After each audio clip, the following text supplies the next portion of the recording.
Hi, I'm Dr. Jackson Crawford.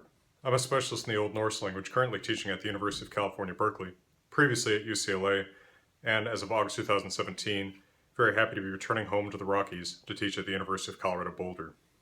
I'm back today with another one of my videos about a topic in Norse language and myth, and today I'm continuing to answer questions posed to me by Patreon supporters about 2 weeks ago when I asked for their questions. Today's question comes from supporter Joseph Nishter, who asks about Galdr and Galdralag.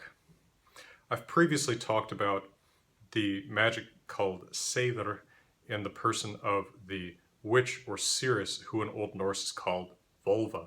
I'll post a link to that video in a card in the upper right corner of this video.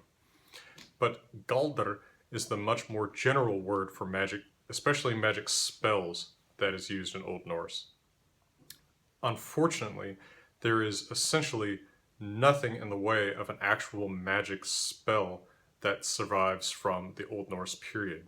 There's a lot of mentions about spells, but basically nothing that is actually intended to serve as a magic incantation has survived from the medieval period. There are some later manuscripts that do have what purport to be some magical spells as well as magical symbols.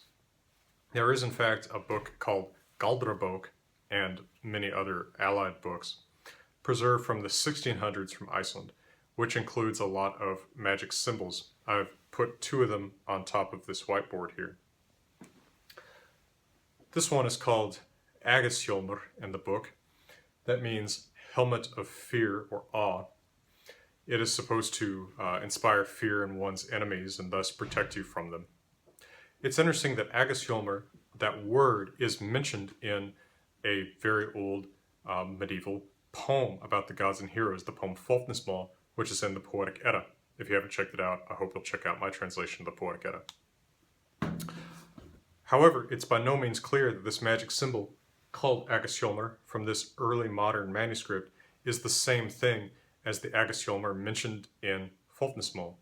The Agashjolmur mentioned in that Eddic poem actually seems to be a helmet and not just a magic symbol.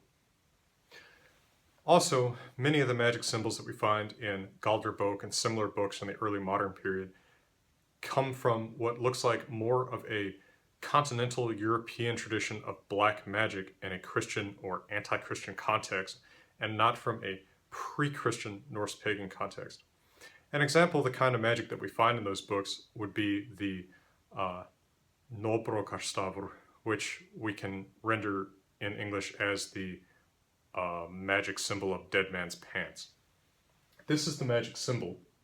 What you're supposed to do is dig up a dead body from a churchyard. Notice that churchyard is specified, thus placing this very firmly in a Christian context.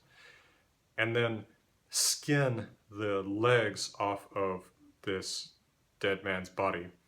And then wear the skin of his legs as if they were underpants. Place this magic symbol inside the scrotum of this individual's dead body that you're wearing, and speak some kind of spell, and then steal a coin from a poor widow and put it inside the scrotum with this magic symbol. And then if you do this all correctly, supposedly money will magically drop into this dead man's scrotum. So this is not exactly the sort of romantic, I will teach you to brew fame, bottle glory, and even put a stopper in death kind of magic that we're used to from modern literature, but a very weird and post-medieval and Christian in context kind of magic that shouldn't remind us too much of the magic that's actually talked about in the Eddas and the Sagas. For instance, in the poem Hávamál in the Poetic Edda, where Odin dispenses his wisdom as well as talks about the magic that he knows, Odin lists 18 spells that are known to him. He does not, however, teach us how to cast them. But it's interesting to note that the spells that in the stanzas where he mentions knowing these spells, he uses a particular meter to talk about them that's called Galdralag, literally the meter of magic spells. I'll show you a stanza from this part of Hávamál and how this Galdralag meter looks.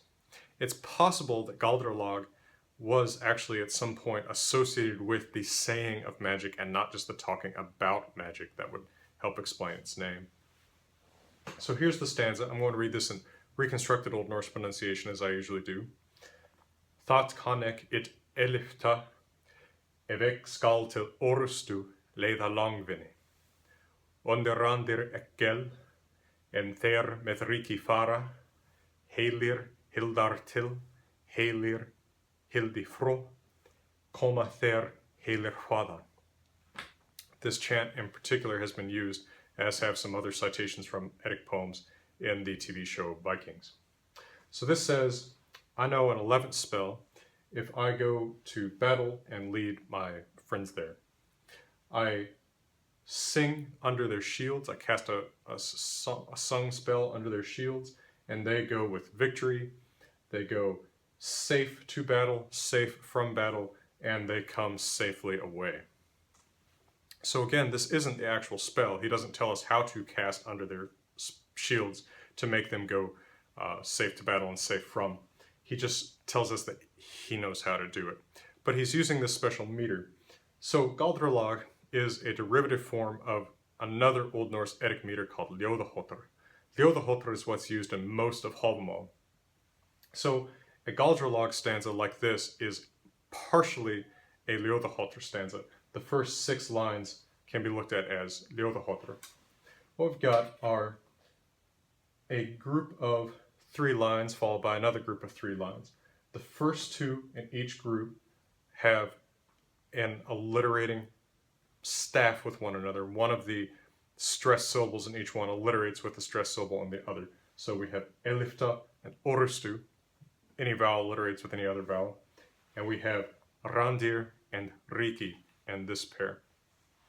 Then each one of those pairs is followed by a 3rd line that has 2 syllables that alliterate. Leiða langvinni, heilir hildar. So just those 6 lines, that would be considered Ljóðahóttur, which means meter of songs. As I said, Ljóðahóttur is what's used in most of Hávamál. So if you look at a typical Hávamál quotation, something very famous like Doir fe, doja render, doir sjálfur et sama, ek veit ein at aldrei doir dómur dauðan hver, which I've cited many times in many different videos. That stanza 77 from Hávamál. That's typical Ljóðahóttur. What makes this Galdralag is that we then add at least one more line that is of the type of the 3rd or 6th line. So we have a repetition of this type in the 7th line, heilir hildi fró, where we have, again, a line with 2 syllables that alliterate with each other. Ha, ha. And then Galdralag, optionally, you can extend that and continue to have even more. So this also has an 8th line that's also of that type. Koma þeir heilir hvaðan. Again with H, H, ha, ha, heilir hvaðan. So that's Galdralag. Galdralag is used not just in Hávamál when Odin is talking about the spells that he knows, but also in Lokasenna when Odin and Loki are exchanging insults. It almost looks like by the use of Galdralag that what they're trying to do is sort of cast a spell, sort of suggest some kind of magical activities going on.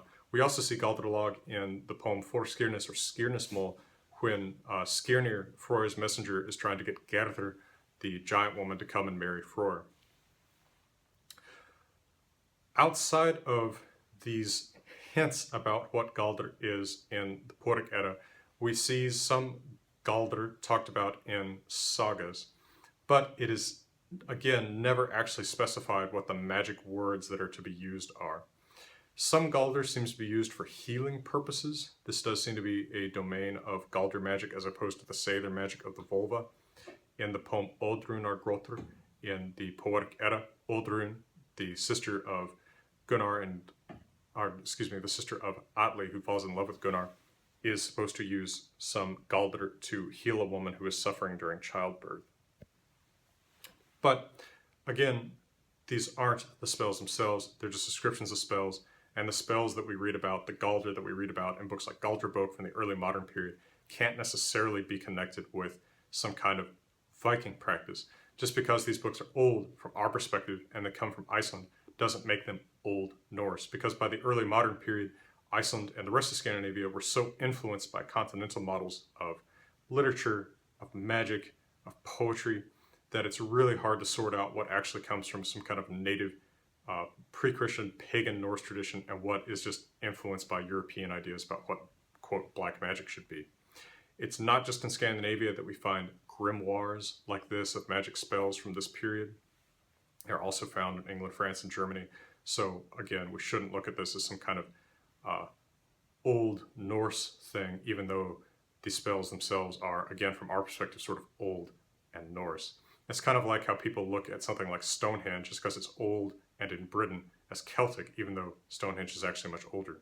Well, just because this is old and Icelandic doesn't make it old Icelandic, Old Norse. Anyway, I belabored that point too much, but I just want to counsel care and scrutiny in considering sources about Norse magic because we know less than we would like to. From the University of California, Berkeley, I'm wishing you all the best and thanking you for your questions and interest.